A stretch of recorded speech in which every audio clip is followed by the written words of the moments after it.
ఆంధ్రప్రదేశ్ అంతటా ఈ మద్యం స్కామ్ మీద చర్చ. ఉమ్, గత 5 ఏళ్ళు మనం ఇదే మాట్లాడాం.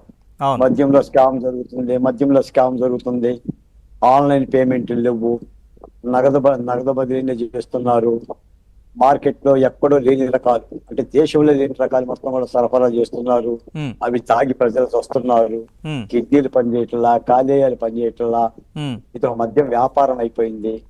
పేరుకేమో దశల వారి మద్య నిషేధం అని చెప్పింది జగన్మోహన్ రెడ్డి గారు, కానీ ఏకంగా మద్యంలోనే దుకాణం పెట్టేసేది మనం చెప్తా ఉన్నాం. అదే వచ్చింది, అవును. అదే జరుగుతుంది. ఇంకోటి ఏంటంటే, నాకు తెలిసి ఒక ప్రధానమైన అంశం మీ ద్వారా చెప్తున్నా. ఉమ్, జగన్మోహన్ రెడ్డి గారికి కమిషన్లో తాడేపల్లికి వెళ్ళటం, లేదంటే దాదాపు 3,600 కోట్ల రూపాయలు మద్యం మీద టాస్క్ ఇచ్చాడు జగన్మోహన్ రెడ్డి గారు. ఉమ్, అంటే ఎన్నికల కోసము లేదా పార్టీ కోసం నిధులు సమకూర్చునే విధంగా ఉమ్, ఆ టాస్క్ లో భాగంగానే వీళ్ళందరూ కూడా పనిచేశారు. అది కసిరెడ్డి అయినా, చాణక్య అయినా, ఉమ్, వగైరా వగైరాలందరూ. ఉమ్, ఉమ్, నాకు తెలిసి అంటే నేను స్టడీ చేస్తున్నాను ఈ మద్యం కుంభకోణాన్ని. ఉమ్, జగన్మోహన్ రెడ్డి గారు తనదైన స్టైల్లో ప్రజాస్వామ్యంలో ప్రజలు ఇచ్చిన 5 ఏళ్ల అధికారాన్ని ఉమ్, 30 ఏళ్ళు 25 ఏళ్ళు సుస్థిరం చేసుకునేందుకు ఉమ్, ఒక బృహత్తకరమైన ఒక ప్రణాళిక చేపట్టిందండి. ఉమ్, ఆయన అధికారంలోకి వచ్చిన 3వ మాసం నుంచే ఇది అమలు జరిగింది. ఉమ్, ఈ బృహత్తకరమైన ప్రణాళికలో ఒకటి ఉమ్, వాలంటీర్లు, సచివాలయ సెక్రటరీల నియామకం. ఉమ్, అంటే అంతకు ముందున్న MRO, MDO, collector, sub collector, MPP లేదా జడ్పీటీసీ ఈ వ్యవస్థలను మొత్తం పక్కన పెట్టి ఉమ్, తనదైన వ్యవస్థలను పెట్టుకున్నాడు.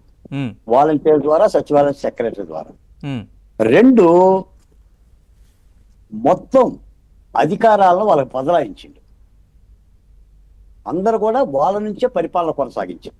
ఉమ్, 3, ప్రత్యర్థి పార్టీల మొత్తాన్ని కూడా భయకంపితులను చేసిండు. ఉమ్, ఆ మేరకు మాజీ మంత్రులను అరెస్ట్ చేసిండు, చంద్రబాబు నాయుడు గారిని అరెస్ట్ చేసిండు. అంటే జగన్మోహన్ రెడ్డి గారి పరిపాలనలో ప్రతిపక్ష పార్టీలు బయటికి రావాలంటే భయపడే విధంగా చేసిండు. మనకి ఆ తురక శ్రీకాంత్ చేసిన పని అది. ఆ తురక అతను చీరాల్లో మాజీ ఎమ్మెల్సీ మీద చేసిన దాడి, బడితెలు తీసుకొని. ఉమ్, తర్వాత ఆర్థికంగా అంటే గత 2-3 ఎలక్షన్లు చేసుకునే విధంగా ఆర్థికంగా డబ్బులు కూడబెట్టుకో. ఉమ్, ఒకటి మద్యం స్కాము, ఉమ్, 2 ఇళ్ల స్థలాలు, 3 ఇసుక లేదా భూదందాలు, ఈ ప్రక్రియను చేసిండు. ఉమ్, 4, చంద్రబాబు నాయుడు గారి యొక్క నకలు లేకుండా. చంద్రబాబు నాయుడు గారు 2014 to 19 ఆయన పదే రాష్ట్ర ప్రజలకు చెప్పిన మాట ఏంటంటే అమరావతి, పోలవరం. ఉమ్, ఏ అంటే అమరావతి, పి ఈ అంటే అంటే పోలవరం. పోలవరం. అవును.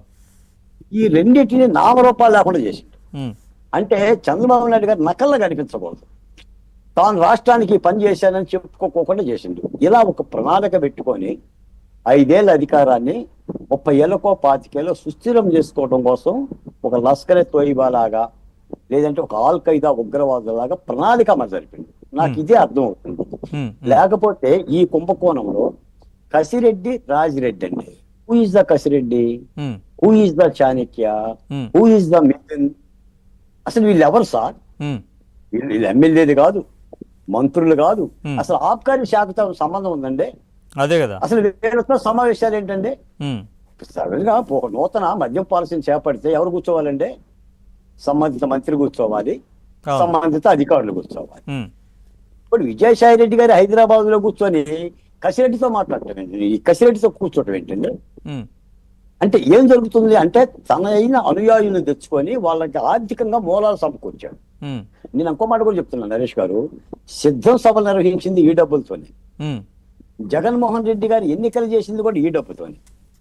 నిజానికి మా అదృష్టం పండే ఆంధ్రప్రదేశ్లో జగన్మోహన్ రెడ్డి గారు అధికారంలోకి రాలేదు, కానీ ఆయన కనుక మళ్ళీ అధికారంలోకి వచ్చి ఉన్నట్టయితే పాలకోట ఇలాంటి వాటికి ప్రథమ వర్ధంతి అయ్యేది.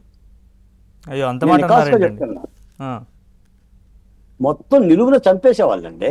ఉమ్, 4 పోరాడిన వాళ్ళందరినీ, అది బాలకోట కావచ్చు, ఎంకరైనా కావచ్చు. ఎందుకంటే మీరు చూడండి, ఆయన ఎన్నికల వాటిల్లో కూడా చొక్కాలు మడతేయండి, లుంగీలు పైకెత్తండి, అలాకా చేపించండి. రెచ్చగొట్టే ఇప్పుడు విధంగా. కూడా ఉమ్, ఇప్పుడు ఆయనకి 11 సీట్లు వచ్చినాయని మనం అంటున్నాం. ఆయన 11 సీట్లు వచ్చినా రాకపోయినా ఆయన పోలీసులకే అంటున్న వార్నింగ్ మాట ఇస్తున్నారు కదా ఆయన.